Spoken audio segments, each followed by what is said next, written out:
So our day 4 upper body, I've started with the non-mobile program here. The first part of the exercise, our A's are going to be, everyone's going to be doing the same thing. This is one of the days that we want to attack our upper body. We've just come off of a day 3 where we're not doing a lot of upper body stuff at all except for some baseball activities, so this is a great one to work it on. And our main exercise is going to be doing a pull-up here, which I'll go over, followed by a medicine ball slam, followed by a weighted push-up and a clap push-up. So these exercises, the pull-up and the weighted push-up, they're 2 exercises that involve a lot of strength and power to perform.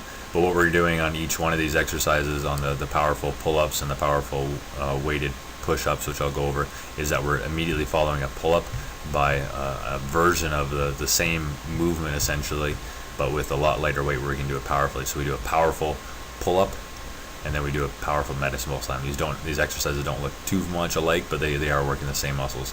Whereas a bit better example is we look at a weighted push-up. We rest exactly 30 seconds, and then we perform a clap push-up. So a heavy version of the exercise followed by a lighter version of the exercise. This combination has been proven to increase the amount of power that we can get. From there, the duo from the B exercises that we're going to see here for the non-mobile athletes, they're going to go towards the other part of the gym where they can lift with the pulleys and the dumbbell racks in the main part of the gym where the general public goes, and they can perform these exercises: the bench prone row / T-bar row and the one-arm dumbbell floor press. While the mobile group needs to stay in the other part of the gym in order to just account for the logistic purposes. Following that, though, for the C part of the exercise programs, the non-mobile group is going to come back in, and they're going to perform these exercises here in the more of the CrossFit gym area of the facility, where they performed these exercises as a group. Again, this is just from a pure logistic standpoint, where half the team can go towards the other part of the gym, and then they can switch over, because you'll see in the next section here for the upper day 4 upper body for the mobile group, they will perform the B series here, the suitcase carry and the TRX push-up. They're going to perform that in the CrossFit area, while the non-mobile guys are going to be over in the other part of the gym, and then they switch spots. And then for the C part of the program, the mobile guys are going to perform their C workout, the one-arm cable press, floor press, and band face pull-aparts. They're going to perform that in the other area of the gym, just so that, again, pure logistically wise, there's enough space and equipment for the entire team. Pull-up. Everyone knows what a good pull-up is. So make sure that you're doing it properly. Ideally, we're going to have a neutral grip where your palms are facing one another, like this guy has here. That's just a bit easier on our shoulders. We need full elbow extension at the bottom. You can see he starts from a dead hang, and then you get your chin up over the bar. That's why they call it a chin up. Ideally, you can do it in this way, where he's really bringing his chest up. When you get to the top, try not to kind of slouch over the top. You see how he's almost trying to bring his chest up to the bar, as if he was trying to kiss the ceiling. This is a really good chin up here. And just minimize the leg movement on this one. It's a great exercise, but if we start to really kind of kick and flare our legs like that, we're really taking away from it. Overhead medicine ball slam. Don't worry about how many medicine ball slams you do.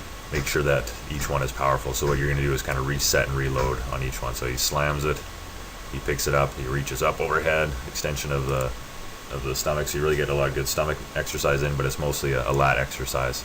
Again, how powerful is each one? Depending on what kind of ball you're using, how much it bounces, you can sort of use a goal of, I want to see how high I can make it bounce. And if you're using a really bouncy ball, watch out for your face so you don't get smacked with a medicine ball. Resisted push-up. Push-ups are an amazing exercise. We can add some resistance to it to make them even better once you've graduated from normal push-ups. But again, you really have to make sure that you can do normal push-ups from the ground with a perfect tempo before playing around with this. So the 2 ways to add resistance to them. On the right here, we have the band going across our back. You can see how he kind of gets into it here. Obviously, the thicker the band, the tougher it's going to be. He's going to come down and he's going to come up. The thing about the band is that you're not getting the same resistance all the way through like you would with the plates over here that I'll talk about. When you're at the bottom, there's not much tension in the band, and at the top there's more tension, which is great because it helps kind of train our muscles the way that we need them to, in the sense that when we're at the bottom, we don't have as much strength as we do at the top. So there's less resistance at the bottom, which is great, and there's more resistance at the top. Over on the left with the partner one with the plate, this one's more difficult, and you really have to have a really good partner with you. Obviously the weight is the same the whole time. You really want to keep the resistance around the shoulders. Same idea here. It's around the shoulders, not as low back, but it's up there. I find that even the plate kind of helps keep your head in a nice straight line like this. The partner really has to kind of move up and down with the athlete. They can't just put the weights on there and then leave them. They have to kind of go up and down with them. You really have to pay attention in both these cases, both the sway and the low back, because we have that extra resistance on the shoulders. The tendency to kind of sway in our low back is even higher than when you're doing it with a normal push-up. So you really got to cue that you might kick them in the stomach or kick them in the butt, and that should get them to tighten those muscles up so that they can perform this exercise properly. And also just watch for the head shooting forward like we do on any push-up. Clap push-up off the bench. The goal here is to work some explosive upper body movement. I really want you to kind of reset and reload on each one.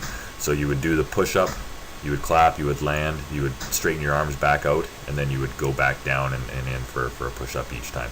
The real goal here is to keep a really stiff core as you're doing it. Because of the explosiveness, you're going to have the tendency to have the hips both kind of sag forward and also keep up like that.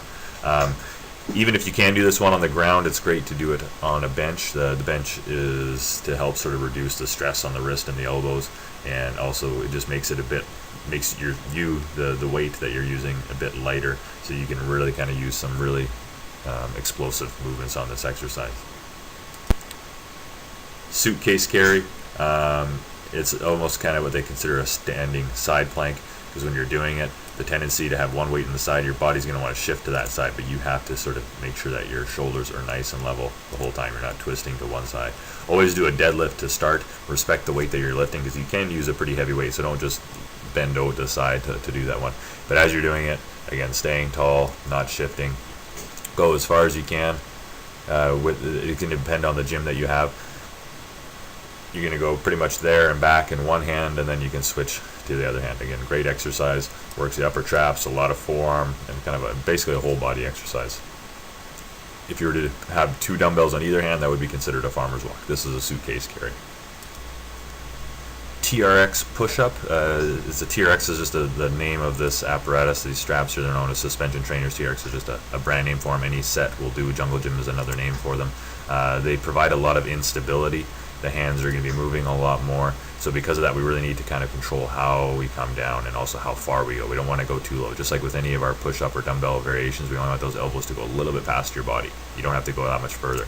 Because we're using the straps, we don't have the ground as the orientation, and you'll find a lot of people go too far, thus straining their shoulders a bit too much. A good goal here is when you're doing this, to know if your hands are staying in the right position, is that the straps will not rub up against your forearms.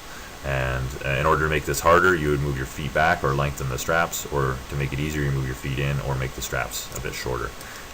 In terms of how your elbows are away from your body, we want to be more of this arrow shape, so our elbows are about a 45-degree angle from our body rather than this 90-degree angle that is the T here. Bench prone row. I put a couple different pictures on here because I'm not sure what kind of gym you might have access to. On the left here, this is one of my favorite ones because every gym is going to have basically like a bench that you can incline at about 45-degree angles and use dumbbells. I just call them chest supported rows. I like this one also as well for like a T-bar kind of chest supported row. If you don't have one of these, then a seated row is great. But either way, they're all going to have the same kind of principles. As I want you to squeeze at the top, a nice little pause at the top, elbows just to get a little bit past your body each time, and then a nice controlled on the way down. So you're also going to pause at the bottom and at the top on each time. A lot of times I'll get athletes to perform this one for time rather than reps, so that they have a good tempo with it. So if it's slow on the way down, a little bit faster on the way up, pause at the top, pause at the bottom. You can think about doing this exercise for a minute rather than for 12 repetitions. The floor press is a great exercise to work on some upper body strength that we would like for our chest, triceps, and shoulders without using a bench press.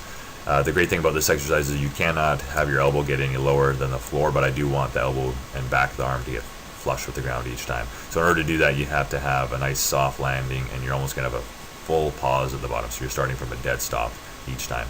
The narrower your feet are, the tougher this exercise is. Again, if you get your feet wider, it makes it a lot easier. You'll feel this exercise, especially when your feet get narrow in your core, especially on that opposite side. So in this case, he's got it in his right hand. You'd really feel his left side of his core light up. Your hand can be here, or it can be kind of sprawled out to the side to provide some stability. Whenever you grab a weight, you can start with your feet as wide as you need to get that extra to use that weight, and then you want to progress in and in towards the point where your feet are almost touching one another. And then once you mastered that weight there, you can grab a heavier weight and start with your feet back out and do that whole process again. We want our elbow approximately about a 45-degree angle from our body when it touches the ground.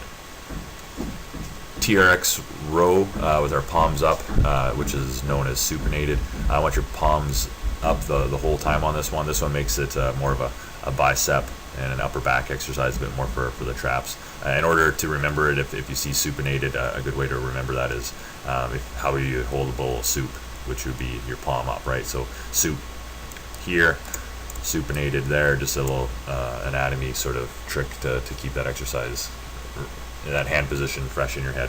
But always nice and controlled on the way down, nice little pause at the top, same TRX row principles apply. The push-up, very basic exercise, but it gets butchered a lot of times. The main thing is we always have our body in this nice, perfectly straight line, ear to shoulder to hip to knee to ankle, that whole time like that. Want nice controlled on the way down, and you get to the point where those elbows are just a little bit past your body. You don't have to go all the way down to the ground. Make sure you don't sway at the low back or shoot your head forward. Those are two common things that you're going to use to sort of make you feel like you're getting lower. And try to keep your elbows somewhat tucked to your sides. Don't let them flare out to a 90-degree angle. Keep them at 45 degrees or less. And in saying that, this is the image that if I'm looking at you from above doing a push-up, I want you to look more like this arrow with your elbows 45 degrees here, not like a T with your elbow at a 90-degree angle from your body. The plate pinch is a great exercise to work on some forearm strength, especially sort of pinching, grabbing strength. You can use it with all sorts of different instruments, but in the weight room you're gonna have plates all the time. So it really depends on what kind of plates you have. In this case, he's got a rubber, like a bumper plate, and that's 45 pounds. That's pretty tough. But it's always going to be dependent on sort of what kind of grip you have on it, if it's rubber, if it's steel, and then also how wide it is.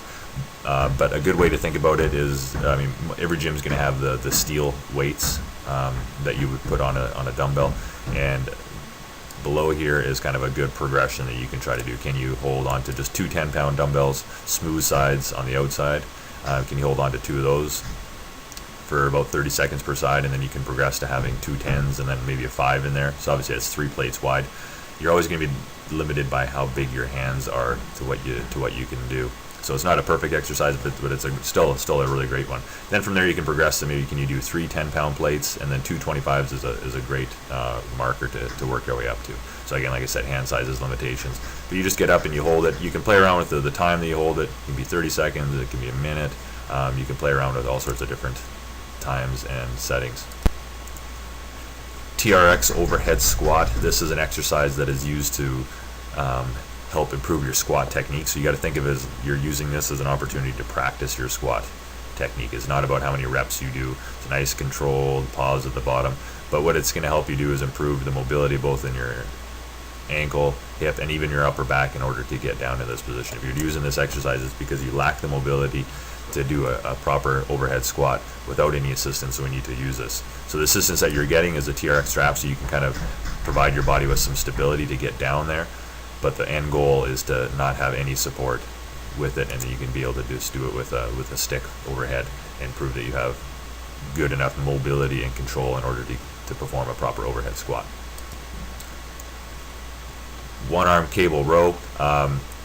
You're just going to have the one arm cable. You're going to try to stay nice and square so that you see his shoulders aren't rotating like crazy. Obviously with the weight over here, when he comes back, the shoulder wants to go forward, but you have to stay nice and control both square through the shoulders and the hips when you're doing this one. You want to keep your shoulder away from your ear. You're going to have the tendency to want to shrug your shoulder towards your ear. You think of your shoulders being allergic to your ears, that can be a cue that you use. Your hand will sort of twist naturally and turn in, so it's palm out here, and then as he comes in, he turns his elbow in, and again, that elbow just has to get a little bit past your body. You don't have to come too far in with it.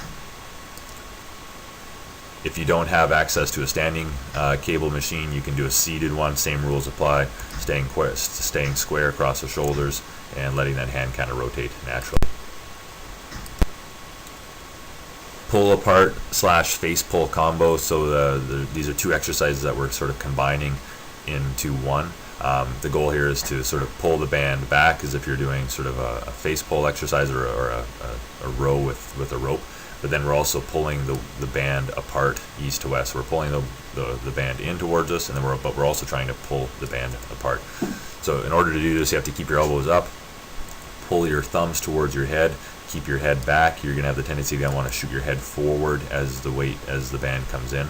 Pause at the top, but again, really think about pulling the band apart like this. It's easy to see that you have to pull the band in towards your head, but it's tougher to see the intent to try to pull the band apart. So you want to try to get those wrists closer to over top of your elbows with each repetition.